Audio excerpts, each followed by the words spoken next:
Good morning, sunshine. Bago tayo sa susunod na biyahe, kailangan muna natin ng check-up, siyempre, ng sasakyan natin. Third year na ng ating Geely Coolray. So kinuha natin siya ng 2023, May 2023. So since 2026 na, kailangan na natin siyang third year PMS. So tignan natin mamaya kung ano mangyari. Time check natin, it's 5, kita ba? 5:58. It's 5:50 AM. So lalarga tayo dahil yung schedule natin is 8 AM. Lagi naman ganun, kumukuha tayo ng early schedule. And before tayo mag-proceed sa casa, bibili muna tayo ng battery sa Amaron. Sa Marilao din naman. Sa Marilao din tayo bibili. Kasi alam naman natin na yung lifespan ng mga batteries is normally 2 years. Masaya na yon sa totoo lang. Pero tayo, umabot tayo ng 3 years. So basically mas masaya yon, di ba? But of course, since lagi tayong bumabiyahe and malalayo yung mga biyahe natin, possible mga campsite na yung susunod, hindi na natin kailangan na magbaka sakali na mabuhay pa ng matagal yung battery. So ngayon, papalitan natin siya ngayon kahit na goods pa naman siya, sabi ng kasa. But anyways, ayun na nga. So lalarga na tayo. And 8 AM yung ating schedule. And kayang-kaya naman yun from here sa Apalit, Pampanga. So let's go!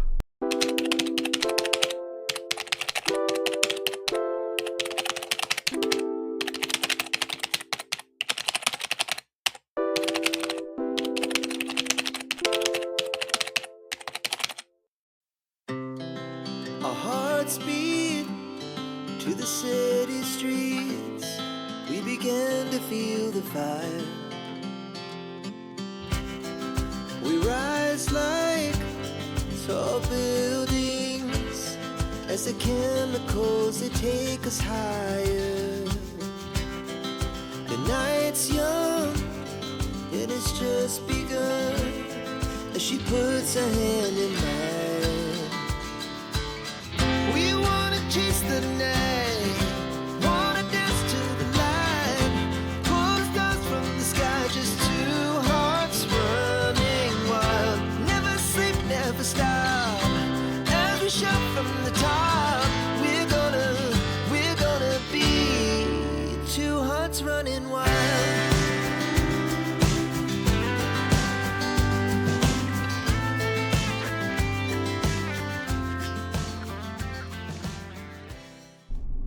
Alright, so dito na tayo sa Marilao, Turn right onto Bulacan. MacArthur Highway, Manila North Road. Ayun, turn right. MacArthur Highway. Punta muna tayo sa may Amaron. Bibili muna tayo ng battery and then diretso na tayo sa casa. By 8 AM may meeting tayo. Saktong-sakto lang yun. 8 AM yung schedule natin ng PMS. So habang pini-PMS nila, mag-meeting muna tayo with the bosses. And then after nun, uwi muna tayo. Then mag-work. Later this afternoon, magpupunta naman tayo doon sa bagong store ng camping gears sa Malolos, Bulacan. Nakita natin yun sa mga vloggers. Kala Dijan Fox, di ba? Kala Boy P. So titingin tayo ng mga gamit and bibili sa tingin ko. So abangan natin. But for now, dito muna tayo. Bibili muna tayo ng battery and then mag-PPMS. Alright. Ito tayo sa Amaron. Boss, meron kayong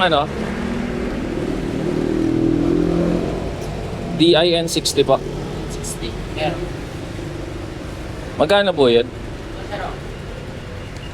Ayun. Yung 60. Sige. Para po rito? Pakuha na ako ng isa. Okay. Hold down ko muna na, sir. Kakabit na ba? Or? Hindi, bibiling ko lang. Sir, nag-accept po kayo ng card? Cash lang. Pang transfer lang, sir. Kung gusto mo, pang transfer na lang. Hindi, okay lang. Cash na lang po. Subo ka lang, sir. Sige po. Kahit din mo, yan sir, pampakabit. Kung ano pa na yung bilyay mo kung ilan nakasulat ko rito doon sa warranty card. Ay, sige. Abante ko pala ng konti. Wait lang, kuya. Yung gulong ko nakaano eh. Ah, Ayun. ilan Ayun po. Bali 19. 19,993. 19,993. So malapit na pala ang 20k. 20k na ako mamaya pa. Wait. Sa kaso mo lang pala papakpak. Opo. May PMS po kasi ako ngayon. Masabay na. Saktong-sakto nga akong 20k eh. Ang warranty niya sir, 2 years warranty. 2 years, okay. Ang Amaron sir, normally kano tinatagal? Ano po sir? Kasi po sir, ang life pa ng battery, 2 to 3 years po. 2 to 3 years. Depende pa ba? Sa usage, no? Tama. Ano pangalan sir? Kaso Saan po sir? dito. Pati yung number ko? Sige sir. O sir, pabilang po.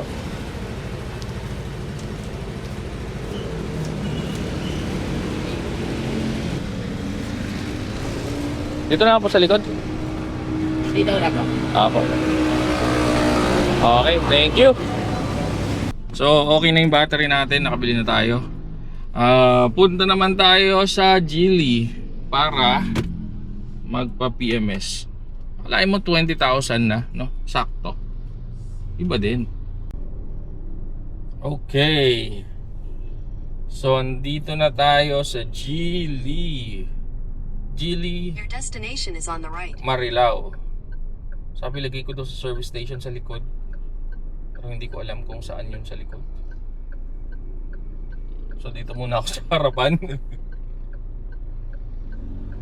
Mas maganda ko tatawagin natin.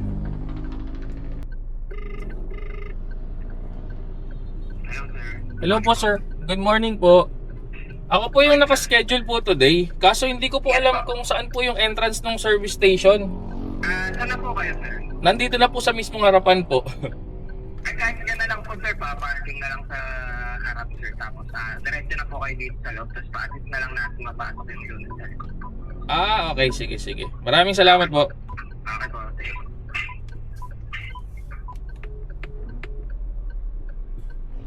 Ayun. So, dito na lang daw pala. Ayos din. So, dahil nakapark na tayo dito, pwede na tayong pumasok ngayon. Let's go!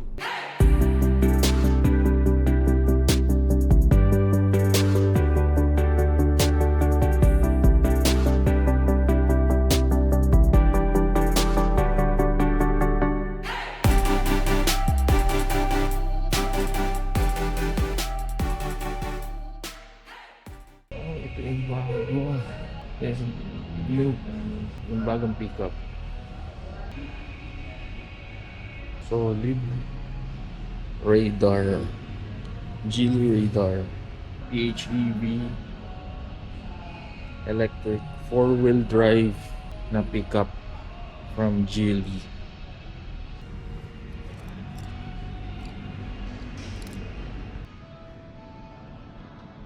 Ganda rin ng interior. Iyon! So, it's 10:21 AM at na-reset ng todo yung sasakyan. Pati yung time and date is na-reset nila. After 2 hours ng PMS, eto na, uuwi na tayo. Thank you sa Geely Marilao. And so far, everything is good. Napalitan na rin yung battery and yung replacement is nandoon na sa likod. So maraming salamat sa paglalagay ng replacement sa likod. And ayun, uwi muna tayo. Mag-work tayo after this, starting 12 noon. And then later this afternoon, after ng work, pupunta tayo doon sa sinasabi kong shop na bagong bukas. Actually, camping gear shop na siya, / vape shop na lang. Kumbaga baligtad na. So, tingnan natin kung ano yung mabibili natin dun sa shop na yon. And I'm pretty sure na may makukuha tayo dun. Okay, yun lang. Balik na tayo. Uwi muna tayo. Let's go! I remember nung 2021 or 2022, not sure of the date na, pero nagpunta kami dito. Nag-shoutcast ako for Mobile Legends. Shoutcaster pa ako nun. Those were the good days. Ayan, dito yun eh. Malapit na dito yun eh. Sobrang walang dumadaan dito as in. Kasi nga parang post-pandemic na ano siya eh, na time. Ito yung covered court na may malaking electric fan na helicopter style. Yan. Nandiyan yun.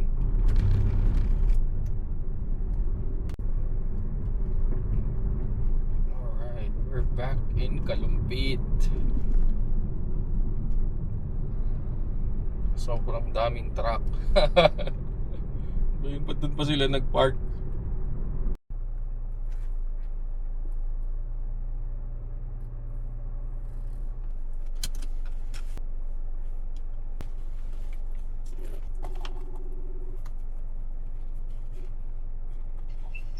Nandito na ako sa parking.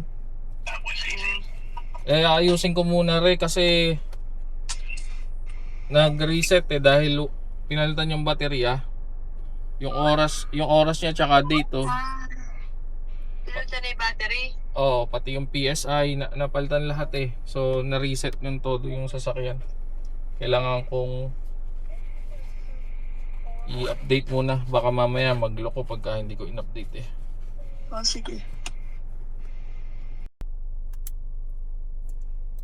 Woo! Hello, kumusta? Mga bro, kumusta? Medyo ang tagal bago tayo nakapag-update, no? Kasi medyo naging busy sa work. So after natin magpa-PMS and bumili ng battery, hindi na tayo nakapunta dun sa Malolos, sa tindahan ng camping gears. Now, ang gagawin natin, kasi sisimulan na natin next week yung una nating camping. Unfortunately, medyo madumi yung ating sasakyan. Super dumi. O, di ba? Nakabili na nga ako ng camping hat ba to? Tawag yan. Cowboy hat. Trekking hat or kung ano man. So, yun. Nakompleto ko naman na lahat ng camping gears sa tingin ko. Meron na rin ako nabiling power station doon sa Angeles sa Tech Shapo. Shoutout sa Tech Shapo sa Angeles. Nakabili ako ng Blue Yeti AC70P. Yan. Saktong-sakto lang yun for work. At least mga 3 days 2 nights na camping or off-grid, kayang-kaya niyang i-power up yung laptop ko and yung mga devices. So yun. Yung mga camping gears na nabili ko, lahat yon nadaan online. Yung iba Shopee, yung iba naman directly with the merchant sa Facebook, like Camp Zion.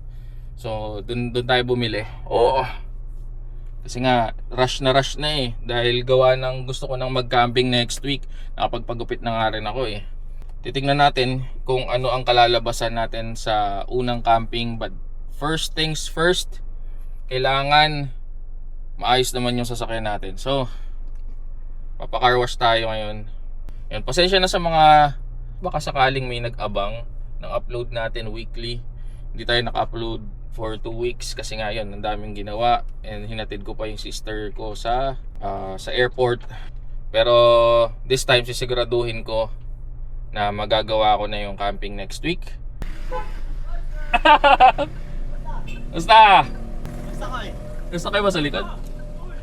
Ay! Kamusta kayo? Sakto lang. Ito ko yung mga ano mo, adventures mo ah. Oo, kakauwi ko lang eh. Kaso madumi yung sasakyan, papakarwash ko. Ang katupuan yata outing ka. Kada linggo. Mick! Camping! Ano yung gamit mo yung ano doon, Neo 2? Ngayon to oh. Maganda yun eh, Oo. malikot yun eh. Oo. FPV hindi. Hindi. Remote lang. Ganun din yung inuwi ko eh. Neo 2. Bumili naman ako Mini 3. Binangga niya yung kotse ng kuya ko. Nauwi mo din parehas ngayon. Na? Nauwi Oo, mo nauwi eh. ko. Kaso na medyo naharang lang ako sa immigration dahil dun.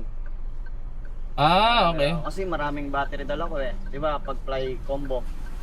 Ako pag battery nga medyo questionable. Tapos dinala ko pa yung top. Kala nila photographer ako. Tapos may tumutunog sa loob ng katawan ko. Saka yung karwas niyang yan. Car wash lang, ang dumi, tingnan mo. Ang dumi oh. Kulay black to. Ha? Hindi, silver talaga siya. Yung wood, parang carbon yung wood niyan, di ba? Carbon yung hood, pinatanggal ko. O sige, Koy. Sige. Fiesta Oh, tayo. sige. Ayun, quick pit stop lang. Yung pinsan ko yun, galing Australia. So magbabakasyon kasi tignan nyo naman, pakita ko sa inyo ha. Ayan. Fiesta kasi dito sa amin. Magpi-fiesta. Kita nyo naman, sobrang traffic, sobrang daming tao. Ganyan talaga pag magpi-fiesta dito kasi fiestang bayan ng Apalit. And luckily sa aming barangay, nandirito yung shrine ni Saint Peter or ni Apo Iro. So marami talaga dito happenings dito sa amin pagka ganitong fiesta. Especially pag yung 30th na, yung hahatid na dito. Kasi siya may fluvial parade sa Ilog sa 28 ng June. And then ayun, sa 30th ibabalik na siya dito sa shrine dito sa amin. By the way, nasa lang tayo kanina, yung nakita niyong purok is purok 1 pa lang. And this is Sulipan, Apalit, Pampanga. So yun sa amin, isang buong diretso yun hanggang purok 5, punong-puno ng banderitas. Yan, asahan na natin na magiging mabigat yung traffic within the next days or weeks dito sa amin. Kasi nga, syempre, fiesta, di ba? Malapit lang naman yung car wash ko eh. Yung pinagka-car washan ko lagi. Nandoon lang yung sa tapat. And yung ibang camping gears na pala is nandito na sa loob ng sasakyan. So hindi ko na tinanggal nung nabili ko. Para ready na. Ang mga iniwan ko dito, yung mga tent, yung tarp, naka naman sila. Naka-container naman. And then the rest, nasa bahay. Ngayon, ang mangyayari sa camping, gulatan.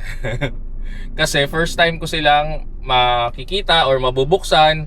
So wala akong idea kung anong meron or paano natin aayusin yung ating camping gears. But we'll try our best. Diba? Na magawa siya. Sana di ako mapagod ng todo. Gawa ng, syempre first time pa lang. Wala naman tayong exercise eh. Kasi gawa ng nasa bahay lang tayo. And then, ayun. Ginawa ko lang pala tong video na to. Basically, just an outro kasi bitin yung first part nung video Sinabi ko kasi pupunta ako ng di ba? Update ko kayo, punta ako dun sa shop sa Malolos, which is hindi ko nagawa. Super busy ng araw natin or mga araw natin sa work at saka sa personal life, gawa ng yon sunod-sunod. Nung umuwi yung bayaw ko, pero may mga naikot naman tayo mga places. And then, ayun na nga, hinatid na nga natin sila ng kapatid ko, silang dalawang mag-asawa sa Naiya recently.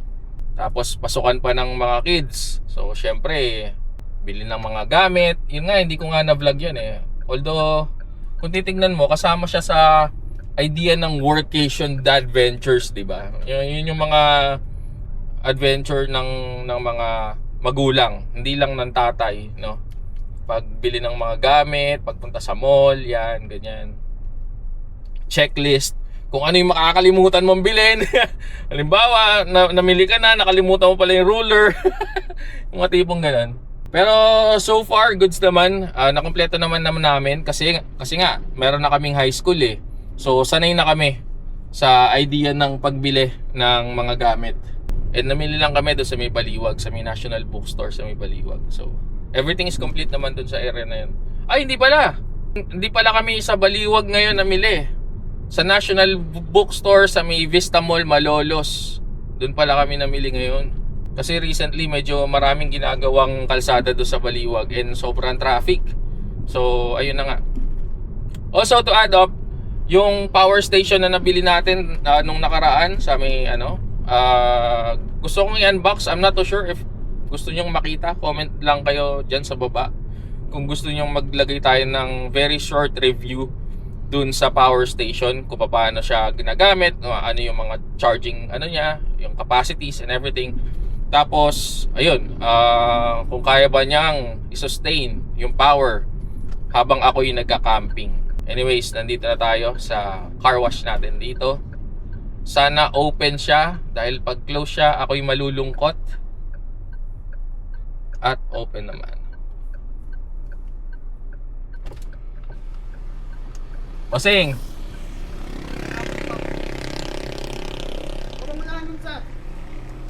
Okay na po? Okay. Tropa natin sa car wash. Bossing, labas lang muna, no? Oo, kasi nasa loob pa yung mga gamit ko pa camping eh. Di natin papatayin, ta-timelapse natin tong video. Okay? Tara na. Let's go out, let's go out. Move.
Ayos na. Malinis na. Pwede na tayo sa camping. Malinis na siya sa wakas. Yan, sa mga nanonood nito, if mga campers din kayo, paturo naman, syempre beginner eh, first timer eh. Paturo naman, pa-comment naman dyan sa comment section ng mga campsite na pwedeng makapagtrabaho. Hanggang dito na lang siguro tong video na to. Abangan nyo na lang yung magiging upload natin after this video. Sure ball na yun. Yun na talaga yung camping. Hindi na tayo pwedeng magkaroon ba ng iba pang video in between. So yun, maraming salamat sa lahat ng nanonood ng mga videos ko. And sana subaybayan nyo yung mga susunod nating mga adventures dito lang sa Workation The Adventures. Like, share, and subscribe. Peace out.